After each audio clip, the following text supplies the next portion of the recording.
Merci, Madame la Présidente. Ma question s'adresse à Madame la Première ministre, mais avant ça, Monsieur Darmanin, quelle instrumentalisation et quelle honte vous venez nous faire. Vous affirmez que nous serions sortis de l'arc républicain.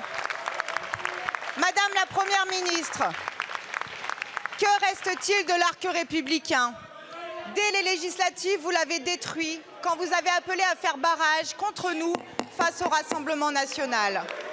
Pourtant, au second tour de la présidentielle, vous avez pu compter sur les électeurs de gauche qui ont voté pour vous contre l'extrême droite. Ce jour-là, ils étaient républicains. Que s'est-il passé? La réponse est simple. La NUPES a mis votre parti en minorité.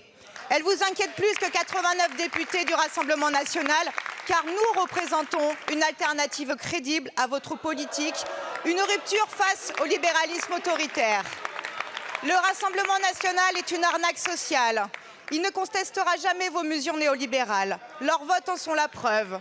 Tout est bon pour fracturer la NUPES, même renier des décennies de lutte contre l'extrême droite. Collègues, je vous pose la question. Est-ce anti-républicain de vouloir une police sans racisme? Alors dans ce cas-là, l'ONU est anti-républicaine. Vous donnez des leçons, mais qui menace de couper les subventions de l'ALDH? Qui détourne le fonds Marianne? Qui écrase le Parlement? Qui se tait quand les syndicats de police menacent de sédition? Que répondez-vous au festival de propos racistes des Républicains dans les médias? Rien. Attaquer les contre-pouvoirs, interdire des manifestations pacifistes, fracturer la société, c'est ça abîmer la République. À force de courir derrière l'extrême droite, vous allez tomber.